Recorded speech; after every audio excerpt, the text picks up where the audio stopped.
الحمدللہ رب العالمین والصلاة والسلام علی اشرف الانبیاء والمرسلین وآلہ الطیبین الطاہرین وصحابہ المنتجبین واولیائہ الکاملین وسائر امتہ اجمعین۔ اعوذ باللہ من الشیطان الرجیم، بسم اللہ الرحمن الرحیم۔ انا انزلناہ فی لیلۃ القدر وما ادراک ما لیلۃ القدر لیلۃ القدر خیر من الف شہر تنزل الملائکۃ والروح فیہا باذن ربہم من کل امر سلام ہی حتی مطلع الفجر۔ صدق اللہ العلی العلی العلی العظیم۔ تمام تعریف، تمام مدحت و ستائش اللہ رب العزت کے لیے، جو ہمارا خالق و مالک اور ہمارا رب ہے، جس کی عنایات سے ہمیں ماہ صیام کے یہ پاک شب و روز گزارنے کی توفیق عنایت ہوئی، اور درود و سلام ہوں حضرت آقائے دو جہان، ہادی دو عالم، سرور معظم، شفیع امم، جناب محمد رسول اللہ صلی اللہ علیہ وآلہ وصحبہ وسلم پر، ان کی پاک آل و عطرت پر، اہل بیت اطہار پر، ان کے صحابہ کبار پر، ان کے امت کے اولیاء اعظام پر، اور ان کی ساری امت پر۔ جیسا کہ احادیث مبارکہ میں وارد ہوا ہے کہ شب قدر کو ماہ رمضان المبارک کے آخری عشرے کی طاق راتوں میں تلاش کیا جائے، اور اس اعتبار سے مسلمان 21ویں شب، 23ویں شب،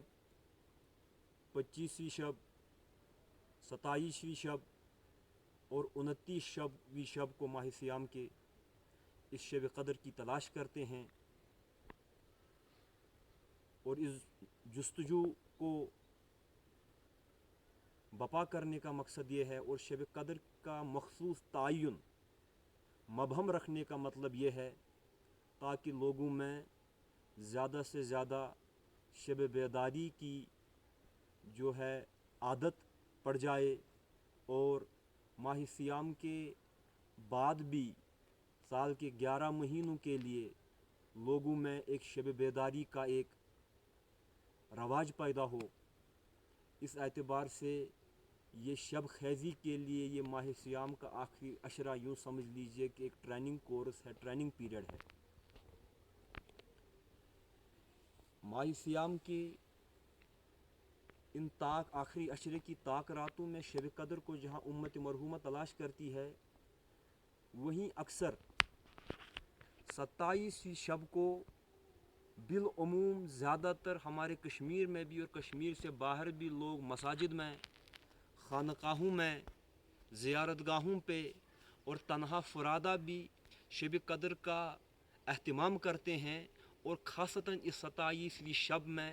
بڑے بڑے اجتماع گاہوں میں لوگ جمع ہوتے ہیں، مراکز پہ لوگ جمع ہوتے ہیں، اور اجتماعی طور پر اللہ کے حضور اپنا توبہ عرض کرتے ہیں، اپنی مناجات پیش کرتے ہیں۔ اس ضمن میں ہم سے بھی ہمارے عزیزوں نے یہ استفسار کیا ہے کہ ہر سال جو نمبل گاؤں میں شب قدر کی 27ویں شب کی یہ تقریب منعقد ہوتی ہے، آیا وہ سٹینڈ ہے، آیا وہ برقرار رہے گی یا نہیں؟ تو عزیزان گرامی کے پاس چونکہ بہت سارے استفسارات آ رہے تھے، اس لیے ان تمام عزیزوں تک یہ پیغام جائے کہ چونکہ اس سال کووڈ کی جو یہ وبا ہے، اس کی جو یہ دوسری لہر ہے، جو کہ پہلی لہر سے بھی زیادہ مہلک ہے، ہلاکت خیز ہے، اور اس اعتبار سے ایڈمنسٹریشن نے بھی سوشل گیدرنگز پر، اجتماعات پر یکگونا جو ہے پابندی، ریسٹرکشنز لگا دی ہیں، تو اس اعتبار سے جو ہے شب قدر کی جو یہ تقریب ہے اور شب قدر کی جو یہ مبارک ساعتیں ہیں، بہتر یہی ہوگا کہ تمام عزیزان گرامی فرادہ تنہا اپنے اپنے گھروں میں اللہ کے حضور اپنی مناجات، اپنے توبہ، اپنے ذکر و اذکار، اپنی نمازیں پیش کرے، کیونکہ اجتماعی نظم جو ہے اخلاقی اعتبار سے بھی آج درست نہیں ہے، کیونکہ اس میں جو ہے وہ فزیکل ڈسٹینسنگ جو ہے وہ مینٹین نہیں رہ پائے گی، اور چونکہ انفیکشن کے پھیلنے کا زیادہ سے زیادہ اندیشہ اور امکان ہے، اس لیے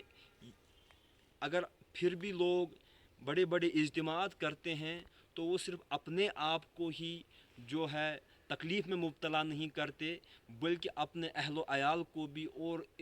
پوری سوسائٹی کو ایٹ لارج جو ہے وہ تکلیف میں مبتلا کریں گے۔ اور اس اعتبار سے دین کا مزاج بھی یہی ہے کہ ان وبائی حالات میں بڑے بڑے اجتماعات نہ منعقد نہ ہوں۔ میں نے 1 سال پہلے بھی جو ہے اس کے بارے میں مفصل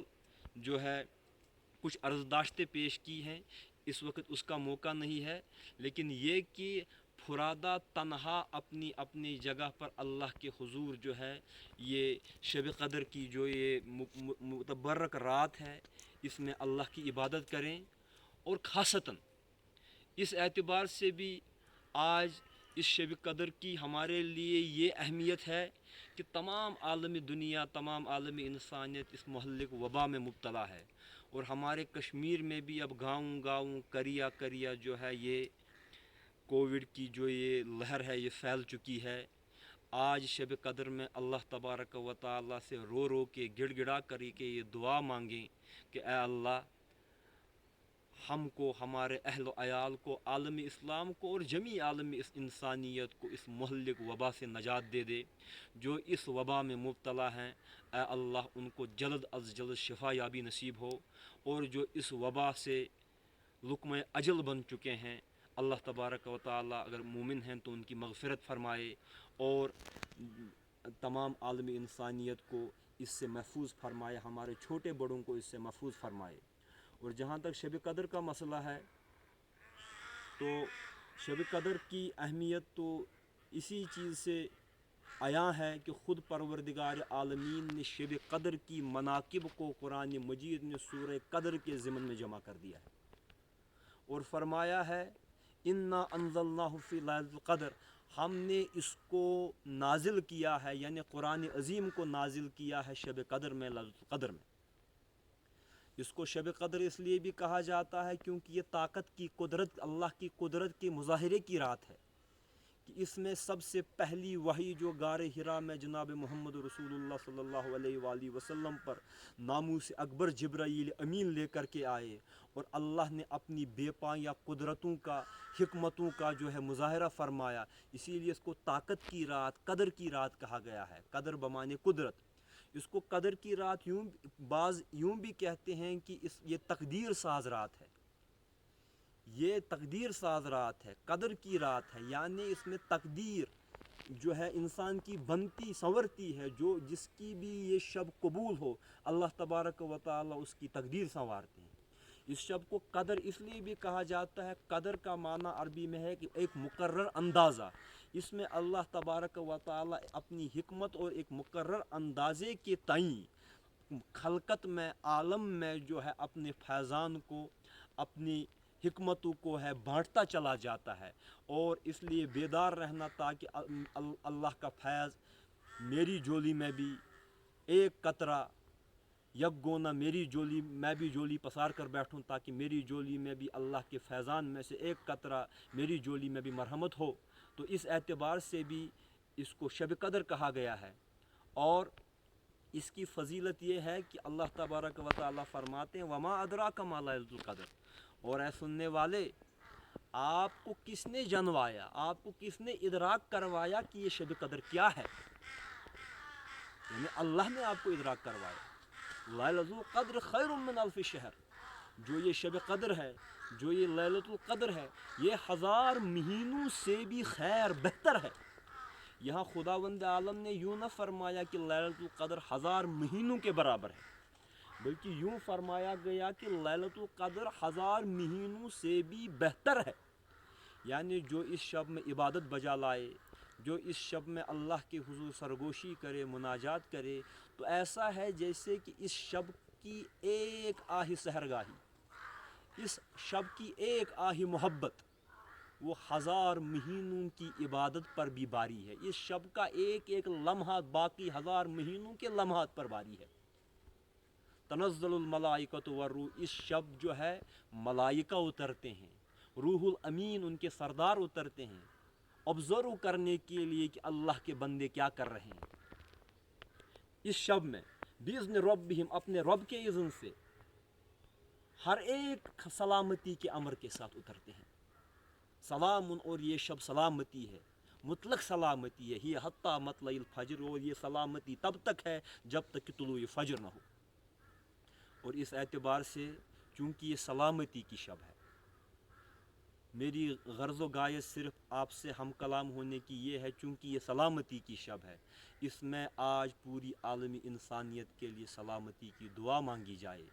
اور اپنے اہل و عیال کی سلامتی کے لیے دعا مانگی جائے، کیونکہ جو یہ وبائی امراض دنیا میں پھیل رہے ہیں، یہ تو یکگونا اللہ تبارک و تعالیٰ کا قہر ہی سمجھ لیجئے، یا تو خدا کی آزمائش یا تو خدا کا قہر۔ حضرت شاہ ولایت امیر المومنین علی ابن ابی طالب کرم اللہ تعالی وجہ الکریم سے پوچھا گیا، اگر انسان پر کوئی افتاد پڑے، کوئی پریشانی آئے، تو ہمیں کیسے لگے کہ یہ اللہ کی ناراضگی ہے، ہم پر کوئی تکلیف آئے، ہمیں کیسے لگے کہ یہ تکلیف اللہ کی ناراضگی ہے یا یہ تکلیف ہم پر اللہ تعالیٰ کی آزمائش ہے۔ ناراضگی تو گناہ گاروں کے لیے ہوتی ہے، اور آزمائش تو کبھی نیکوکاروں کے لیے بھی ہوتی ہے۔ جیسے قرآن مجید میں فرمایا گیا وَإِذِ ابْتَلَىٰ إِبْرَاهِيمَ رَبُّهُ بِكَلِمَاتٍ، اللہ نے اپنے خلیل حضرت ابراہیم کو بھی بہت سارے کلمات سے جو ہے آزمایا، ابتلا کیا۔ آزمائش تو نیکوکاروں کے لیے بھی ہوتی ہے، لیکن قہر جو اللہ کا ہے وہ مبغوضوں کے لیے، وہ گناہ گاروں کے لیے ہے۔ اور حضرت امیر المومنین سے پوچھا گیا ہمیں کیسے پتہ چلے کہ جو تکلیف ہمارے سر پہ آن پڑی ہے،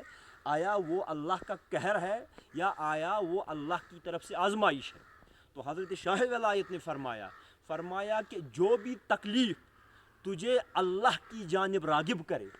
جس تکلیف میں بھی تو اللہ کا سہارا لے کر اللہ کی جانب راغب ہو جائے، تو سمجھ لے کہ وہ تکلیف تیرے حق میں آزمائش ہے۔ اور جو تکلیف تجھے اللہ سے دور کر دے، جو تکلیف تجھے ایسا مبتلا کر دے کہ تو خدا کو بھی بھول جائے، تو سمجھ لے کہ وہ تکلیف تمہارے حق میں اللہ تبارک و تعالیٰ کی طرف سے ناراضگی اور قہر اور غضب ہے۔ اور اس تکلیف میں اور اس وبائی حالات میں ہم اللہ کو نہ بھولیں، یہ حالات بھی ہمیں اللہ کی جانب رجوع کرنے پر جو ہے اکسائیں، تو یہ ہمارے حق میں آزمائش ہی ہوگی۔ اور انشاءاللہ المستعان جو آزمائش ڈالتا ہے وہی قادر ہے اس بات پر کہ عالمی بشریت سے اس آزمائش کو رفع کر دے، عالمی بشریت سے اس آزمائش کو دور کر دے۔ اور آج کل جو ہے جو بھی ایس او پیز ہیں، اپنے عزیزوں کے لیے کہہ رہا ہوں، جو بھی ایس او پیز ہیں ایڈمنسٹریشن سے، جو بھی کووڈ پروٹوکالز ہیں، ان کی بھرپور جو ہے ان کو آبزرو کیا جائے، اس پر چلا جائے، کیونکہ سائنس بھی ایک علم ہے جس کی وجہ سے ہمیں یوں علم ہوتا ہے کہ کون سی بیماری کنٹیجیس ہے اور کون سی بیماری کنٹیجیس نہیں ہے۔ اب کچھ لوگ یوں کہتے ہیں کہ نہیں، ہمیں احتیاط کرنے کی کوئی ضرورت نہیں، کیونکہ ہمارا توکل اللہ پر ہے، ہمارا بھروسہ اللہ پر ہے۔ یہ نری جہالت ہے، یہ محض جہالت ہے،